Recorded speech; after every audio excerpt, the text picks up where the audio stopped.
isso aí, fazendo barulho, nós estamos aqui no Memorial da República, em Maceió, Alagoas, junto com essa galera. Nós vamos ter um papo viciante, mas virtuoso hoje com esses jovens aqui de Maceió. E também vamos conversar com o sociólogo Adalberon, com o padre Tito e com o psicólogo Hamilton Júnior. E eu tenho agora a primeira pergunta para fazer para vocês, jovens, primeiro, que também são nossos convidados. Principalmente aquela especial que está no nosso meio, a Carol, né, Carol? O que é para vocês a virtude e o vício? Para mim são hábitos.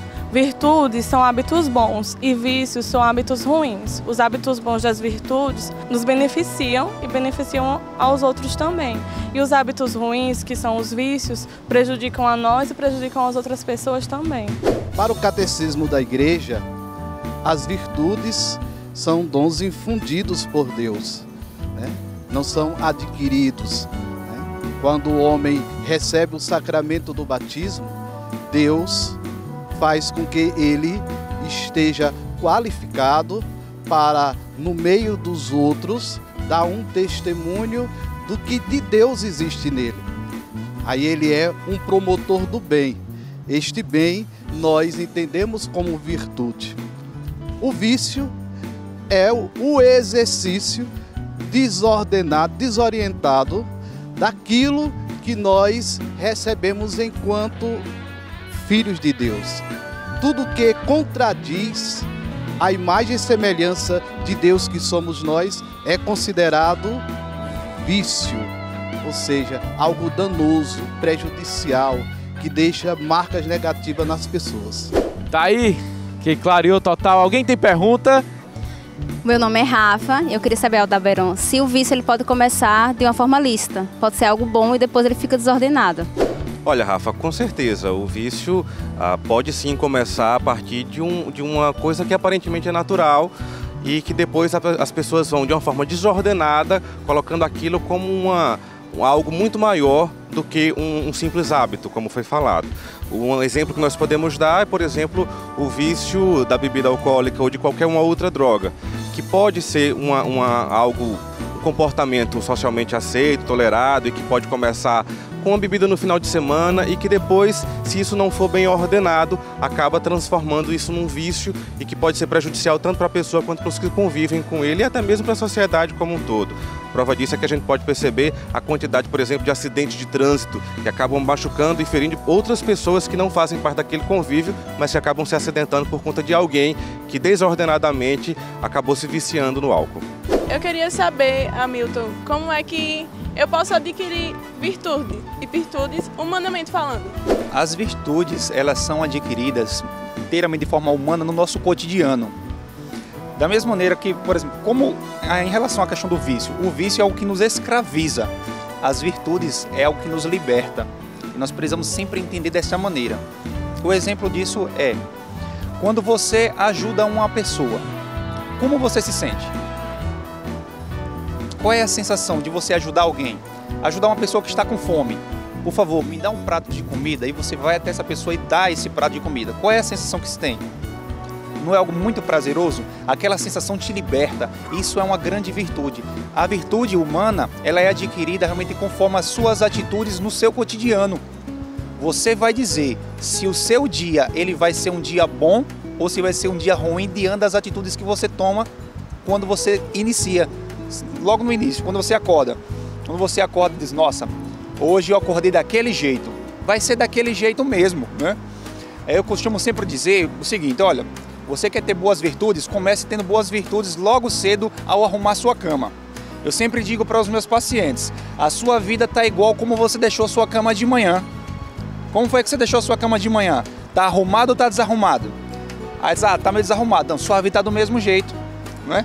Então, começa arrumando sua cama que você vai começar a arrumar sua vida. Meu nome é Murilo, eu queria fazer uma pergunta para o Adalberon. Nos tempos de hoje, na sociedade que nós vivemos, que tratam os vícios de forma bem relativa, Por exemplo, o vício do álcool. As pessoas que inclusive se vangloriam, né, por beber e por praticar esse vício de drogas, os jovens que hoje em dia fazem questão de postar nas redes sociais e tratam isso como se fossem hábitos bons. Então, quais são as medidas que devem ser tomadas por profissionais, como psicólogos, como sociólogos, como os próprios membros da família, para converter essas mentalidades, essa mentalidade que os jovens têm, né, de vício, de virtude? Olha, Murilo, de fato fica cada vez mais difícil você tomar cuidado com algumas posturas quando, na verdade, elas são exaltadas e enaltecidas, sobretudo pela juventude de hoje. Mas o que é preciso ter muita atenção, e aí tanto para os jovens quanto para as famílias, é justamente quando olhamos a respeito desses comportamentos, desses hábitos, de perceber justamente se isso te faz bem. É óbvio que quando esses hábitos são enaltecidos, como por exemplo você citou o consumo de bebidas, o consumo de outras drogas, são até propagandeados pelos meios de comunicação, isso vai tornando essa construção cada vez mais difícil. Como entender que algo que faz mal é tão defendido, tão exaltado, tão estimulado até e tolerado pela sociedade? Mas é justamente na base do diálogo familiar que isso precisa ser construído. Agora, quanto mais você direciona um olhar punitivo para aquilo, por exemplo, um pai, uma mãe que quer orientar o seu filho porque ele está caminhando a partir de algo que pode se tornar um vício, como por exemplo a bebida ou uma outra droga, se for trabalhar nisso sempre na perspectiva de punição, vai afastar ainda mais esse jovem da alerta que a família está fazendo, vai afastar ele ainda mais de uma reflexão sincera daquilo que está fazendo para ele mesmo. Então, quanto mais o diálogo for utilizado como ferramenta para entender que por mais que alguns enalteçam e exaltem as drogas e tudo aquilo que pode gerar vício, mas é preciso que o diálogo consiga fazer a pessoa refletir a respeito do que está gerando na vida dele. E se for punindo, isso vai cada vez mais afastar a pessoa dessa reflexão mais sincera com ela mesma. Eu gostaria de saber, né, se existe algum vício que é impossível de se libertar. Não, né? Todos os vícios, eles podem realmente ser libertos, né? Aí, o que a psicologia poderia trabalhar em relação a algum, não necessariamente na área da questão de vício, mas necessariamente na hora de alguma realmente psicopatia, né, que não é o tema de agora, né? Em relação a isso aí, tem algumas psicopatias que realmente não tem realmente como ter realmente um processo de melhora, como os psicopatas, enfim. Mas não tem. Mas a questão dos vícios é de uma maneira muito tranquila. Entenda, não há grilhão corrente que não possa ser quebrado. Não há grade ou porta fechada que não possa ser aberta, certo? Então, de uma maneira muito tranquila, você pode se libertar de todos os vícios que se tem ou que se é adquirido na vida. Vai depender só de uma pessoa.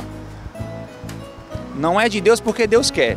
Não é do pai e da mãe porque o pai e a mãe sempre quer ver o filho bem. Só vai depender de uma pessoa, você. Todo o processo de libertação começa com o meu desejo. Eu quero ser liberto. Eu decidi isso. E aí vai. Força.